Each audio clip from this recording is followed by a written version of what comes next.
This week we feature a return guest, a brilliant and successful author. He has written such books as the Dyslexia Code, the Health Spring Code, the Universal Code, Unlocking the Hidden Truth About God, Free Will, and the Power of Salvation. I'd like to welcome Karl De Leeuw to the show. How you doing, Karl? Well, Dylan, thank you for having me on again. Yeah, thank you for taking the time to do this. I know it's kind of late where you are right now.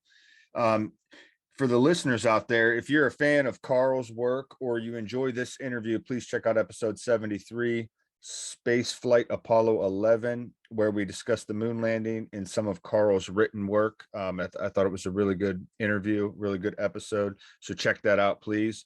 I was able to finally, dive into your book a little bit and read the Universal Code. And the thing I found interesting about it was that it kind of almost reads like a textbook or a manual for somebody who maybe just has questions about things like free will, religion, angels, chakras, magnetic fields, channeling, enlightenment, things like that. I thought it was kind of neat.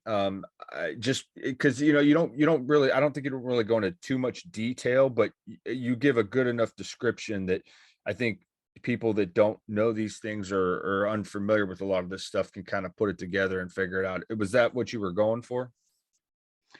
Yeah, I went on a 7-year quest for the truth, and at the end of it, I had about 500,000 words from books, events, flying around the place. And then it took me 6 months, literally working 18 hours days for 6 months, just to remove 2/3 of the stuff that didn't make sense. So I sort of ended up with things that made sense.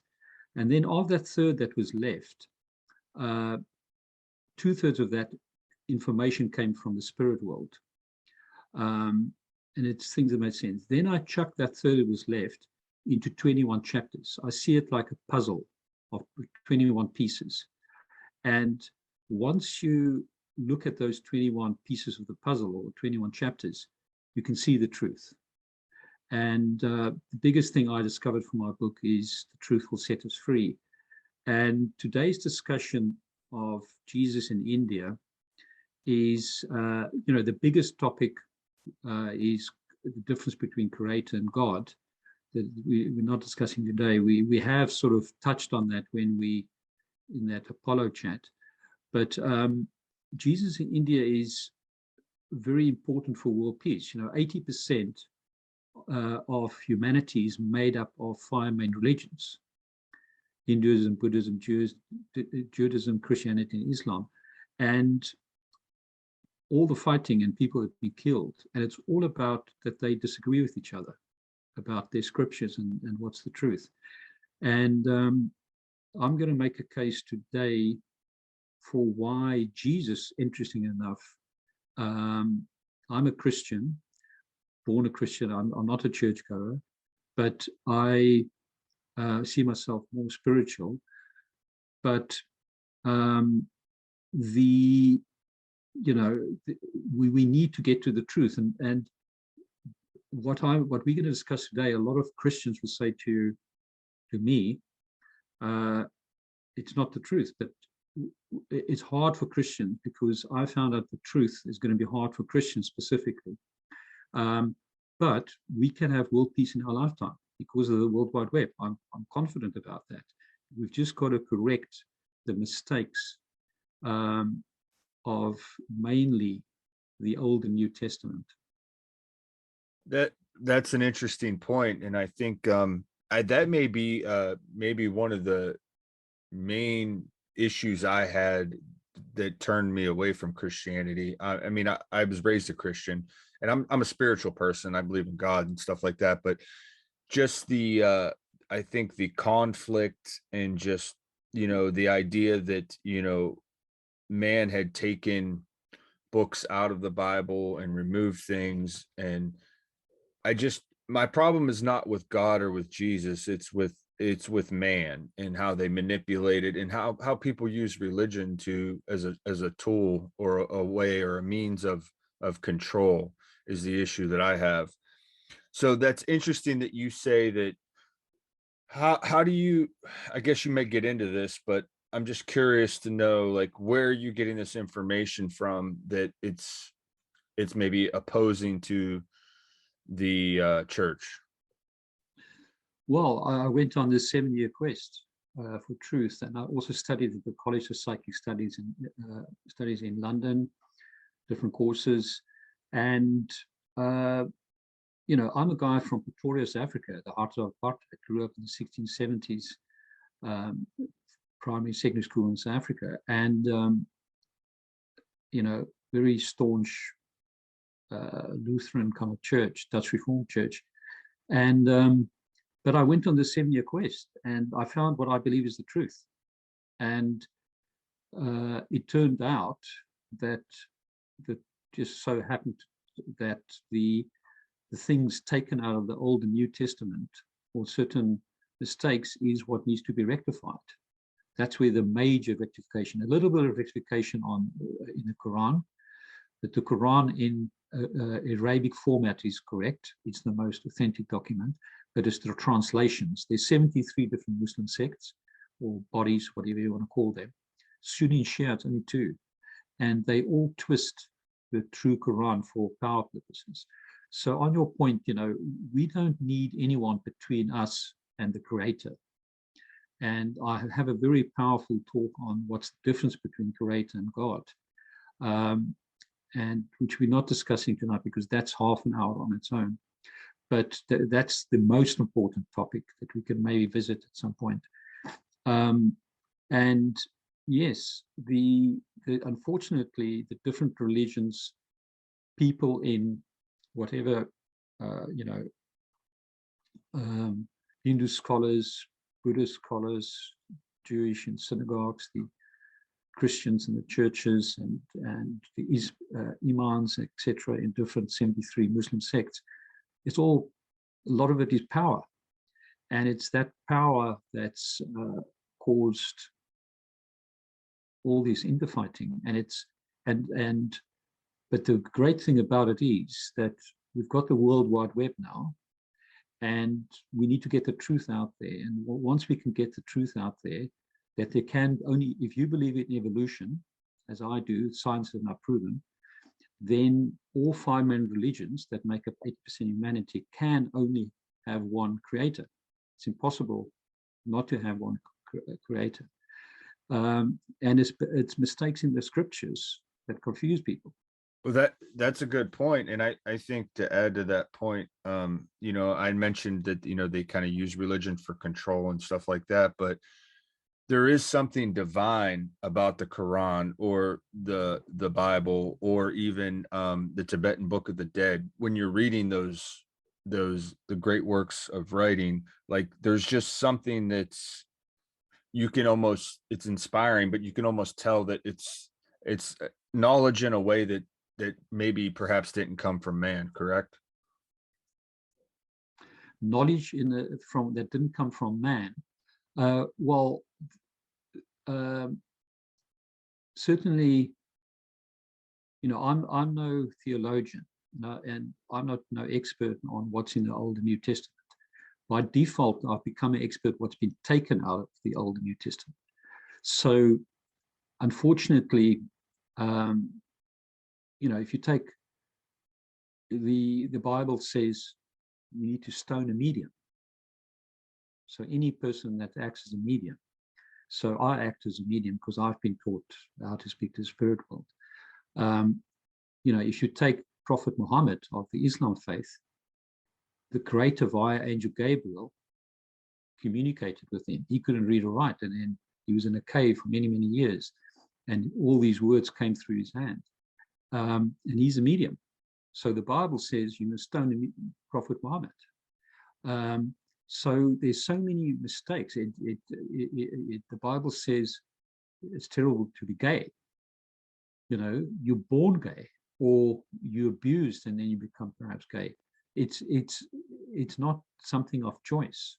And there's actually a reason why you're gay, which is a topic I've got on reincarnation that I discuss why you're actually gay. So there's so many mistakes in the Old New Testament by scholars. And the Bible they have these 5 different different scribes. They call them the IP, D, etc. scribes. They can actually, through their style of writing, know what scribes wrote certain things in the Old Testament. So, you know, there was a lot of changes and chop and changes and different things. And unfortunately, a lot of people believe every single word in the Bible. And that's caused all the issues. But fortunately, younger people nowadays are more open to the truth. And certainly Jesus in India is when we discuss it now, for a Christian, is some of it is hard to swallow.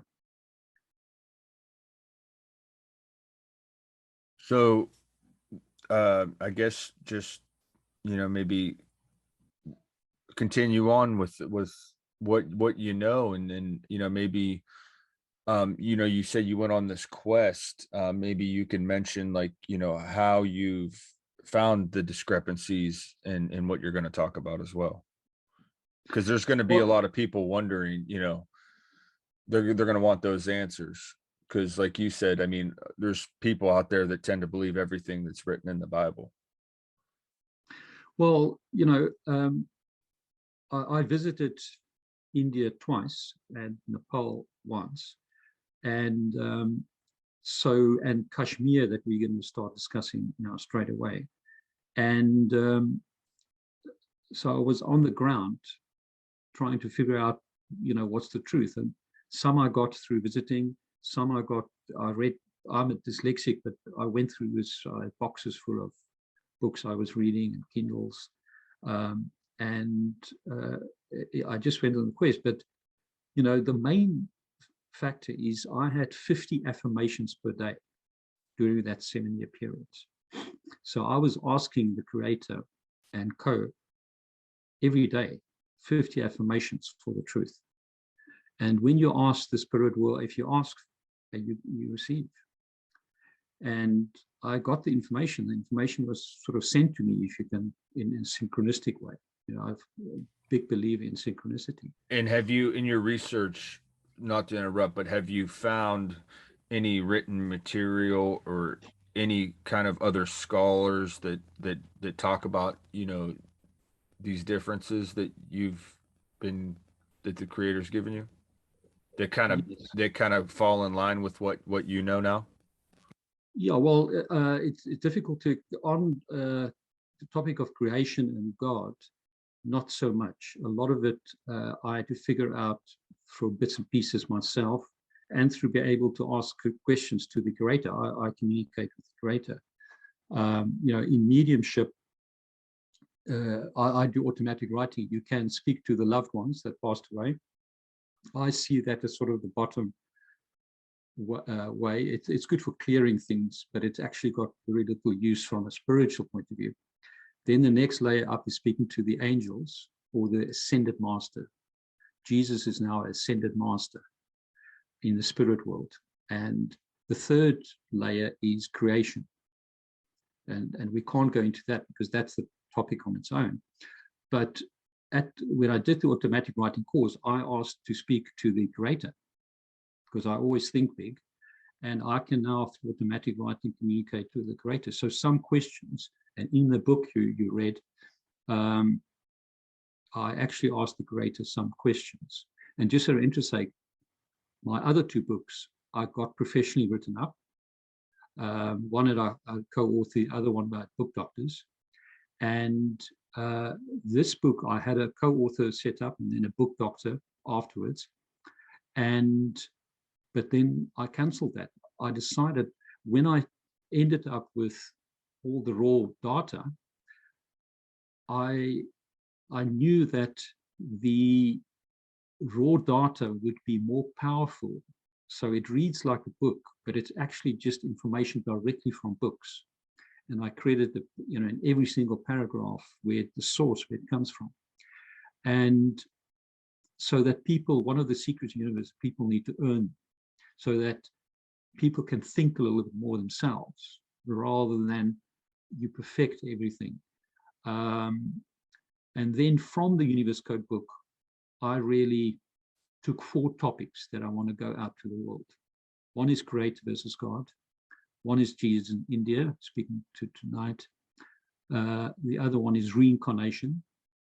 And then the 4th one is human energy fields and chakras. And so from that, I pick those, and I then sort of distill it and make it understandable. And I'm now I've just started, going to start putting my 12, I've got these 4 topics plus my 2 books. They 1 topic each on dyslexia and health. And then I've got other 6 topics as well. It's on my website. And I'm going to now make these 12 topics into mini documentaries and try and get it out on YouTube and so on. And yeah. So what is the story of Jesus in India? Okay, so let's start with a little map, if you don't mind, if I can share it here. Can you see it? Yeah, it looks good.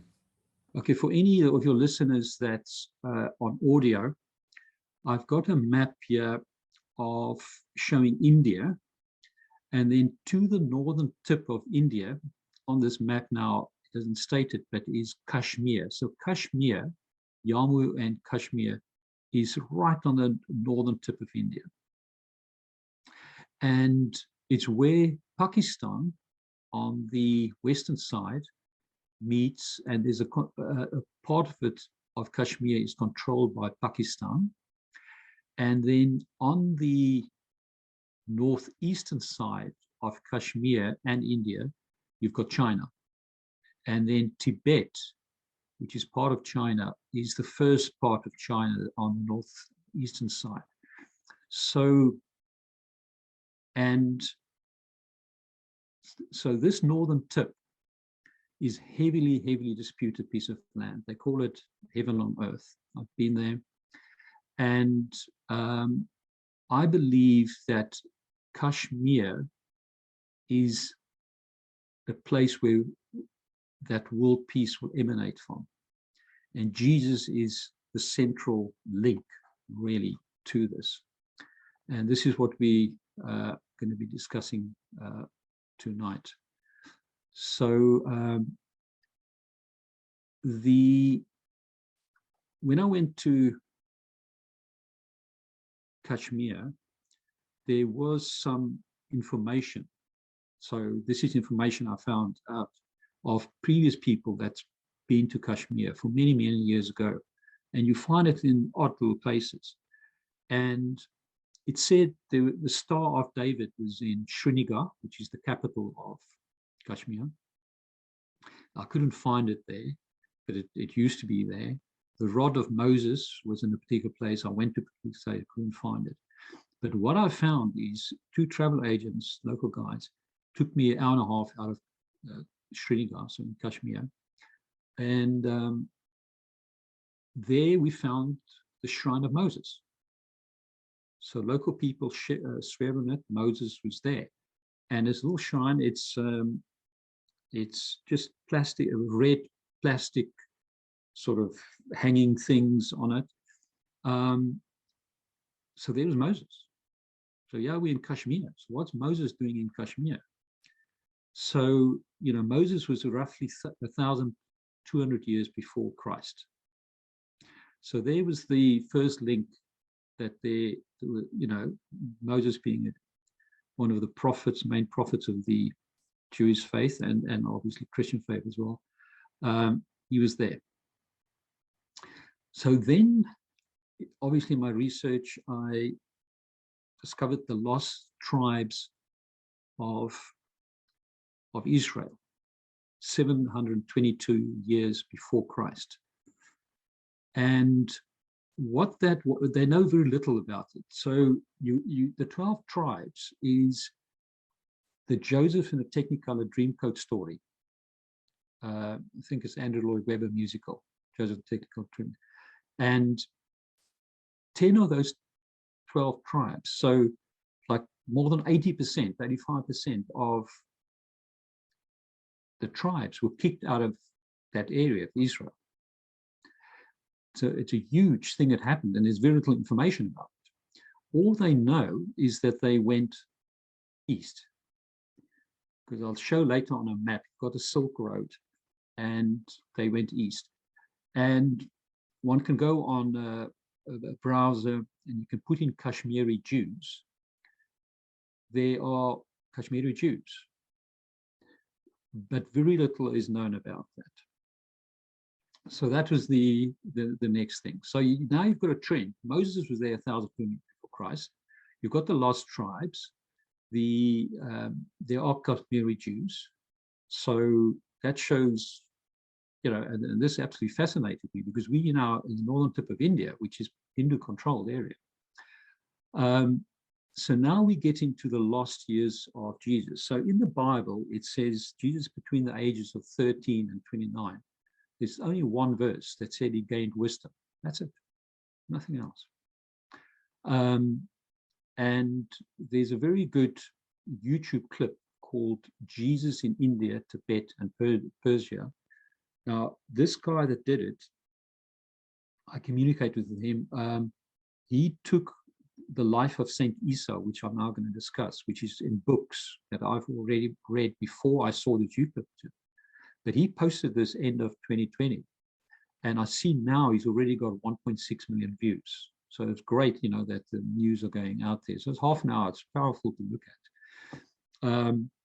And so let me just share the screen again. And enlarge this. Can you see that? Yeah, looks good. Okay, so this, unfortunately, this is from this clip, Jesus in India, Tibet, and Persia, on YouTube.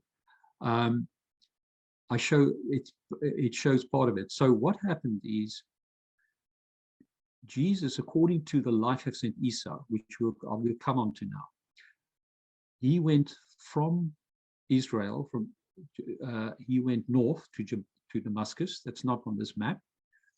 And then from Damascus,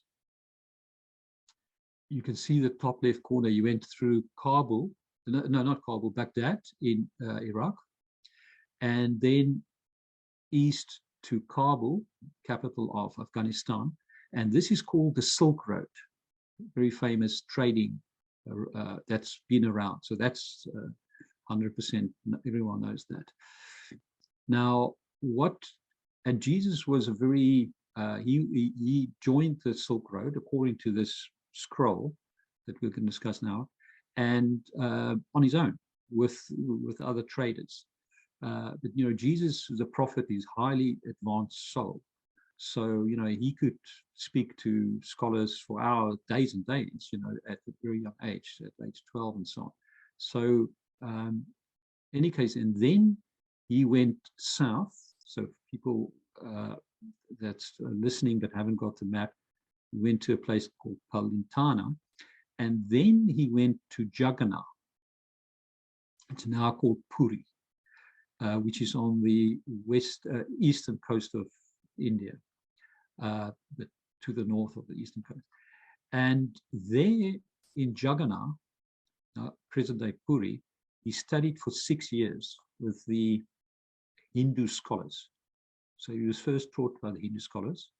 And this is where the healing side came from, because very, very strong healing methods by the Hindu scholars, especially at that time. Then he went north to Kapila Vishnu. I know that because I also followed another trip, the Buddhist trail. I went to Nepal, and then I followed the Buddhist trail into India, both India and Kapila Vishnu is where Buddha grew up. He was born in Lumbini, which is like an hour drive from Kathmandu in Nepal, but then he grew up in Kapila Vishnu. So it was interesting that Jesus was sort of following the Hindu and the Buddhist trail, where was Buddha? Because Buddha was 600 years before Christ. That is interesting. Yeah. And then from there, he went sort of northeast to Lhasa. For people that want to look it up, that's on audio, Lhasa. Now that is in Tibet, in present-day China, because obviously at that time there was no such thing as China and India and stuff like that. So, and Lhasa is the main monastery of the Buddhist method. Now, Buddha was 600 years before Christ. And then there he studied. And at Lhasa, after he was there, the Buddhist monks had a scroll that they called the Life of Saint Isa. And both the names Isa and Jesus comes from a Jewish word. So there's actually a link with the name Jesus in India. And so there's a scroll in Lhasa that was talked about. But what happened is, so then from there, Jesus went west and then west to Leh. Now, Leh is in a province of India right next to Kashmir and Ladakh, and I've been there as well. It's the highest point in India, very high. And then from Leh, about an hour's drive, the Hindu monastery. I was there as well. But now, what happened is, in the past, people in the Hindu monastery outside Leh, India, travel to Lhasa because that's the main spot of, Muslims, scholars. And one of the monks saw the scroll of Jesus, the Life of Saint Isa. He copied it and he took it to the Hindu monastery close to Leh. Then, while he was in the late 19th century, Russian explorer Nicholas Novich, he spent a lot of time in Himas, and he was shown the scroll, which was a copy of the original. And then another Swami saw it, that was put forward for 3 Nobel Prize winners. Someone else saw it, and then 2 UK people saw it in 1939 as well. And in any case, from Leh, going back to Jesus now, he then went to Rajputana, and from there he went west back to, I'm going to stop sharing here now, back to Israel. And he arrived back at age 29. So, so what was the point of him doing this? It was just a quest for knowledge. Yeah, this is a good point, because he must have known, because Moses went out 1,200 years before Christ, because the lost tribes 722 years before Christ, he must have known that there's a history of Jewish people in that area. There's no such thing as India at that stage. Someone must have mentioned to him, because everyone traveled on the Silk Road. So he must have gone out for a quest of the truth, and to be taught, and to become more enlightened. And certainly, with the Hindu scholars at that time, and today still, but especially at that time, and then the Buddhist monks, he mastered the languages, and he studied them and whatever. So,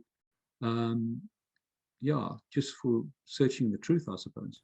Aside from that scroll, is there any like recorded history of them, like by the monks, or like through the Hindu religion? I mean, did they talk about Jesus being there or anything like that?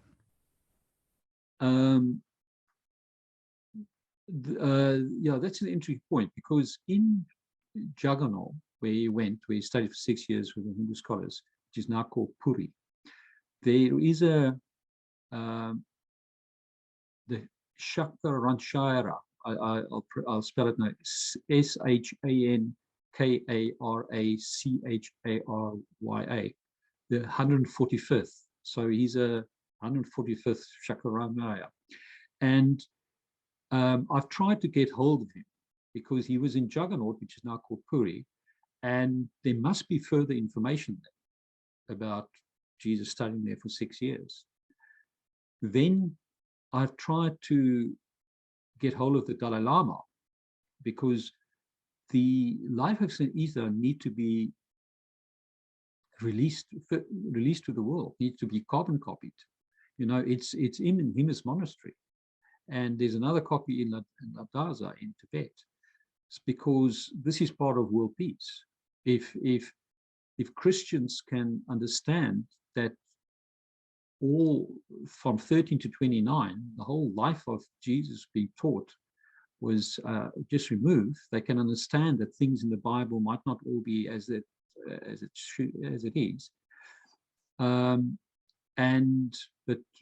But no, more importantly, can then understand that Jesus was taught by the Hindus and the Buddhist scholars, monks. And then we can start having world peace, because you know you've immediately got those three religions speaking and together, and this is why I'm saying Jesus is the focal point. And the Muslims believe in Jesus, the Old Testament prophet, Jesus and the Old Testament prophets like Moses. So if Muslims can understand that Jesus was, and they do believe in Jesus, is the focal point and was taught by Hindu scholars and Buddhists, this is the start of world peace. Yeah, that's an interesting point. Do you think that, you know, when they were putting the books of the Bible together and they were discussing Jesus' life, do you think they knew the things that he did in India and they just left it out, or has it been something that was maybe put in and then taken out? Or, you know, what are your thoughts? Because I mean, it's obviously that's a large gap of his life where, you know, it seems like he was doing some probably pretty wonderful things, if that's really what happened. You know, that it's interesting that, like, there's really, like you said, no mention of it. Yeah, you know, I don't know the answer to that. You know, only Creator knows. You know, you've got to, as you question, you've got to say why. There's only one verse, he gained wisdom. You know, why was all of this taken out? And, you know, if I had to guess why, is because it shows that Jesus was taught by the Hindus and Buddhist, Hindu scholars and Buddhist monks.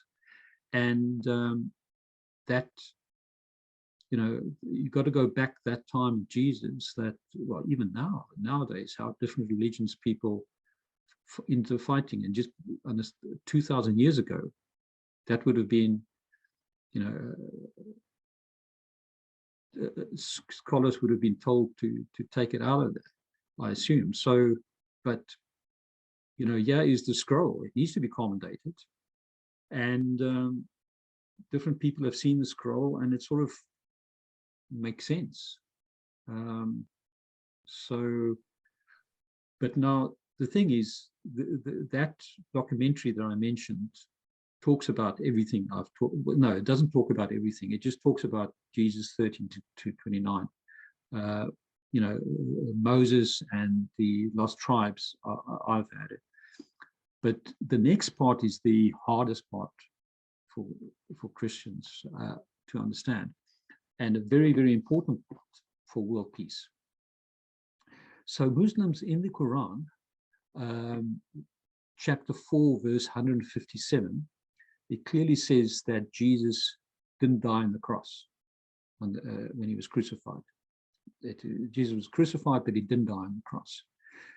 So there's another document called the Talmud of Germanium. So Jesus' real name was Germanium, and that is spelled J-M-A-N-U-E-L. And Apostle Saul changed his name to Jesus years afterwards. But Billy Meyer is currently the only, in the last 50 years, the only true contactee between the Pleiadians, if that's the right pronunciation in the US, and us. So what, the Palladians? that's right. Yeah, okay. Okay, I thought that's what you, yeah. That's right. So they're in a cluster, and they are forefathers. They came to Earth millions of years ago, and they seeded us.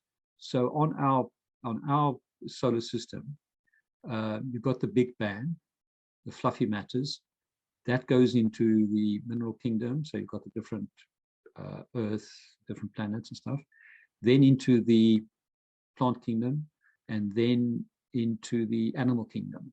And then on other star systems, they go from the animal kingdom, from an ape to a human. But on our Earth, this never happened. That's why the missing link will never be found between our ape and the human. And scientists are apparently, according to Angel Cryon, will start finding, Angel Cryon, Kryon, will start finding that our DNA is not the same as the animal, mineral, and plant kingdom. And also, out of interest, like dolphins and whales. But that's another discussion on its own. Well, there's ancient civilizations all over the world that have claimed that, you know, we were put here by people from the sky, right? I mean, absolutely. You just go to the Mayan or the Inca sites, and they've got these things of star, you know, people like in rocket suits and stuff, and they're all over the world. You know, Egypt, they're all over the place. The Chinese talks about the man coming 3,000 years before Christ in the belly of a dragon. The church, the Bible's got 30 references to UFOs. I call it fancy helicopters, you know, chariots and pillars of fire and whatever. So, you know, even Reagan was in a plane, I suppose, if was one, and he followed UFOs for 2 minutes, and then it went zoop. You know, it's undisputable. Even the Pentagon has released footage. They don't want to, they've released it, but then they poo-poo it in a recent report. So UFOs is 100% there. But what happened is they came to Earth, they seeded us. And, you know, another one is the North Americans. They talk about the egg, the female egg. And, you know, that's where we come from. So a lot will be found out in our lifetime still about that, so that it becomes completely undisputed. But they seeded us, and then whenever they came to Earth, the local people, because they came and they left, and actually local people somehow sort of evolved backwards in time, nearly become more unsophisticated when they left. So when they arrive, local people see them as gods, and because they technically they are sea parents. They technically about 1 million years more advanced as us spiritually. Physically they lived 2,000 to 3,000 years. They're slightly bigger than us. They look just like us, and they technically very advanced. You know, in 1 million years from now, will we have something like a UFO? Of course we will. Look what's happened just from industrialization from 1880 onwards, what we've achieved, what we're going to achieve in 1 million years. So, but then they decided 8,000 years before Christ that they will stop coming to Earth because we need to earn our own way. You know, it's a Kabbalistic secret, you know, we need to earn our way. And the crop circles at places like Glastonbury and stuff like that is to show hope, and the, you know, sightings every now and then. But they on purpose don't communicate. But the only person they've been communicating with is a guy called Billy Meyer, B-I-L-L-Y, Meyer, M-E-I-E-R. And he's the only true contactee, and he's got all the information. So I used a lot of the one guy was with him for 3 or 6 months. He wrote a book. I took that. Then I took the Talmud of Germanium. That's the book that's the true New Testament. Now that needs to be carbon dated and as well. And when I call on the figu.org, figu.org, which is Billy Meyer's organization, I can't speak to Billy Meyer, but people around him, they say the Talmud of Germanium has been destroyed. But I know it's not been destroyed. I asked the creator through automatic writing. But the reason why they say it's been destroyed, because that document needs to be carbon dated, as I mentioned, and released. The reason why it's destroyed, the Pleiadians, or however you pronounce it, they contacted Billy Meyer. And just to say, they told him that he's going to lose one of his, this is all recorded, one of his arms in an accident or whatever, I don't know. And he did. He knew in advance he's going to lose one of his arms, because they can see forward and backwards in time, the Pleiadians. And they said to him, they took him on a UFO to the true tomb of Jesus in Jerusalem. And there was the Talmud of Germanium in resin. And then Iranian guys started translating it to German, because Billy Meyer is in Switzerland, but he's German speaking. And then they killed him, the Israelis. This is all out there. You can go in a browser. And so that's the reason why they, figu.org is, I believe, not so keen on releasing information. So any questions before we get on what's the Talmud of Germanium says, what happened to Jesus on at crucifixion? Yeah, just to go back to your point real quick on Jesus just finding his spirituality, maybe through other like religions and things like that. And that's something that I can kind of get on board with, because, I've studied quite a few different religions, and I think there's great aspects to all of them, because I think ultimately when it comes down to it, no matter what religion you are, we're all kind of in touch with the same creator and the same, we're spiritual beings. We're all, one religion isn't necessarily separate when it comes to, your individual spirituality. I think, we're all in communication with the same thing, if that makes sense. Yeah. So I wasn't going to discuss creator and God, but I have to now, because creation, and this is a documentary I'm just working on at the moment, creation, according to what I found out and what makes sense, is the Big Bang, the fluffy matter, as we discussed, mineral kingdom, plant kingdom, animal kingdom, and then humans. And Angel Margaret, how Angel Margaret explains it in an analogy, and they say it's actually very close to the truth, is that we are the computers, humans, but you've got other beings like animals and stuff like that, but I'm just explaining ourselves.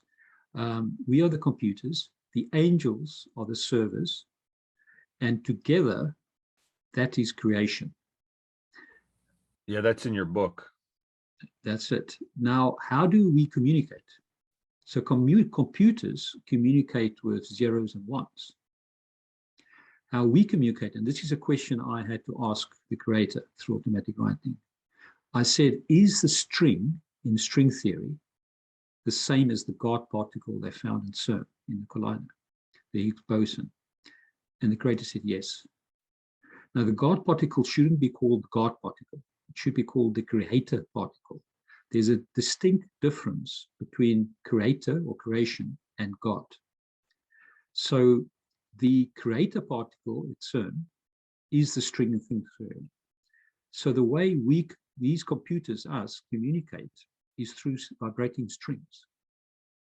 So if you take an atom this, and there's the smallest part of the atom is made up of strings that we will never be able to see because it's, this minute particle. It's just a vibrating string.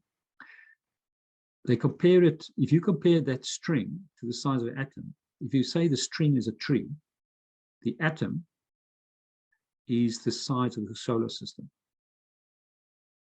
So the string is so absolutely minute. Now, how do we speak to each other with these strings, with different vibrations, frequencies and stuff?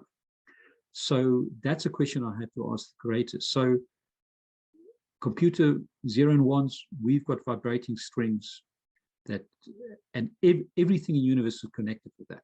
Us, the air around us, and everything. Somehow, we can, our soul can come and embed in our body and we're born and so on, but everything is just vibrating strings. So that is creation, the Big Bang, the evolution, us speaking to each other in strings. And that is the creator of Genesis. So Genesis 1, book 5, first book of Moses, 5 books, talks about creation. That's creation. So that part of the Old Testament is correct. And they put it in a myth format, like we're discussing the Big Bang and stuff. God of the Old Testament is a completely separate thing to creation. And this is why the word is always used God, but there's two distinct differences. You've got creator or creation, and you've got God. So what is God? God is the ruler of the Pleiadians at a particular point in time. So the Pleiadians look after Earth and the Pleiadians. So about 16,000 years before Christ, it was Ipswich. 9,000 years before Christ, it was Jehovah. That's where Jehovah comes from in the Old Testament. And currently the God is El. I had to ask the creator for that, who's the current. I knew El was recently, but if he's still the creator, if he's still the God, not the creator, and the creator through automatic writing said yes. So El is Elohim, the God. So the Old Testament are made up of creation in Genesis, and then the and then the gods, which are people just like us, but they're a million years more advanced. That's interesting. I've never heard it explained from that point of view.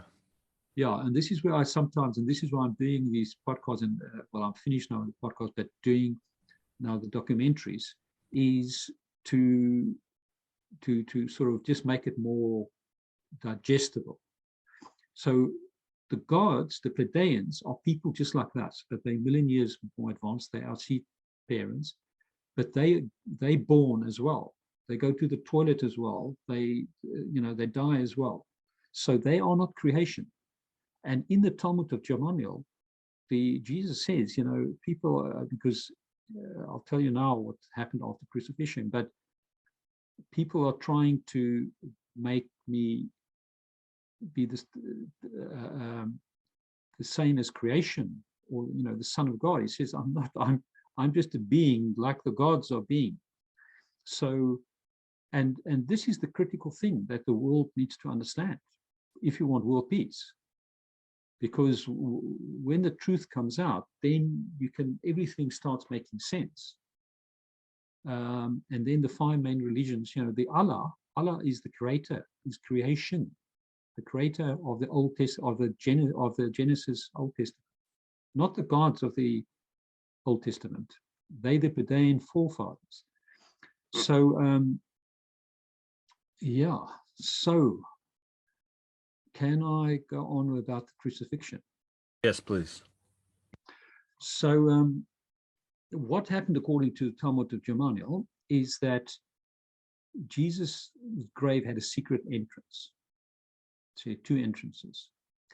And he was in there for 3 days.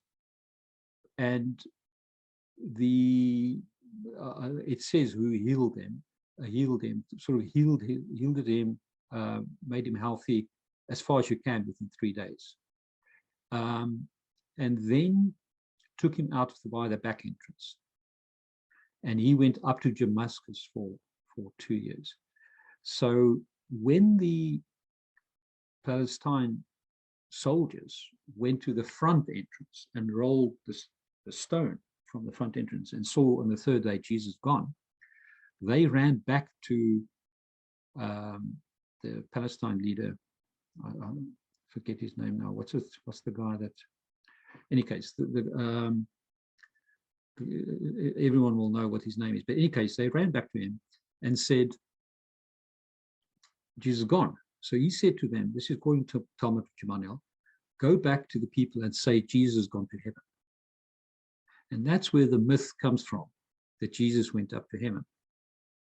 But, you know, if you have to think about it, can humans just magically go up into heaven from a body format? You know, when we pass away in reincarnation, our soul goes up to the heaven, but not the actual body. We all go to heaven, not just Jesus. But Jesus' body didn't just disappear. He went to Damascus, and on the road to Damascus, this is in the Bible. He met different people. Saul is one of them. His soul saw him, and they thought they'd seen him in spirit form. It wasn't a spirit. He was alive. But Jesus didn't want to tell people that he's alive because he didn't want to be crucified again.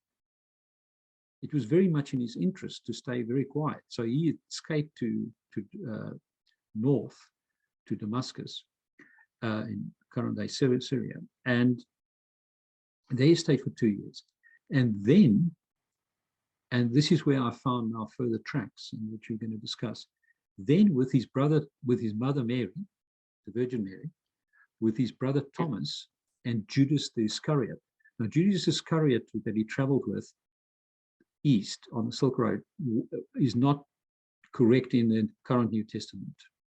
There was someone else that gave him away, not that Judas Iscariot. In any case, his mother Mary, his brother Thomas, and Judas Iscariot, they went east on the Silk Road. And what makes sense is why they went east, because they knew what was east, because he was already there. And Jews have been there for thousands of years, or from Moses' time already. Now, the next information I found, so I found that these things at different places, you know, so I've just put the story together, the total story. Like the life of St. Isa tells the life of St. Isa between 13, 19, and 29 in the book, but the before and after I've sort of put together from all the different sources and bits and pieces. So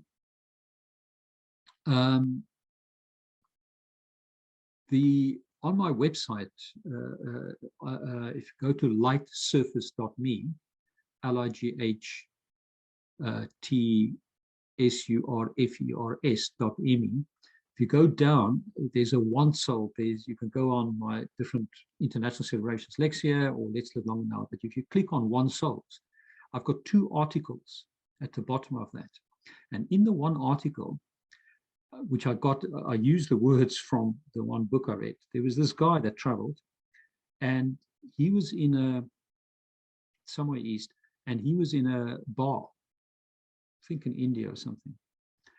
And the bartender gave him a beer called Murree, M-U-R-R-E-E. And he said to the bartender, well, what's this name after? Murray, you know, so Murray or something like that. I forget what it says, but it's there. And the bartender said, no, this is named after Mary, the son of Jesus. I said, well, you know, this is strange. So he said, yeah, yes. He said to the guy, there's a town in Pakistan called Murree, which is the mother of Mary, and her grave is there. The whole town is around her grave. So this is fact. I've never been to Pakistan. I was very close there. Now, that place where Mary died is called Murree, and it's 82 kilometers from Srinagar. So, and Jesus went and died in Srinagar, Kashmir, according to the Talmud of Germanium, and according to the Ahmadiyyan Muslim faith. They're the 73rd Muslim faith and prophesied to be the last one. So there is a link of Mary having gone east. And then the Talmud of Germanium says that Jesus died in Srinagar, capital of Kashmir, at the age of 115, and he had 3 kids. And it was his eldest, I think he had 3 sons, and his eldest son, on instructions from Jesus, took the Talmud of Germanium, which is the true New Testament, to his grave.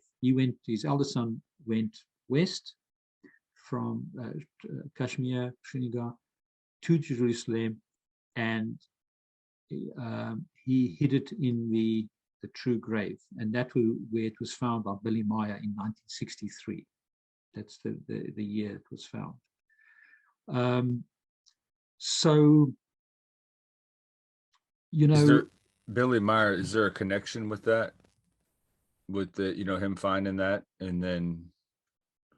Yes, well, the Pleiadians, yeah, they told him, because they've been contacting him for the last 50 years. He's the only true contactee. And he's been in a UFO himself.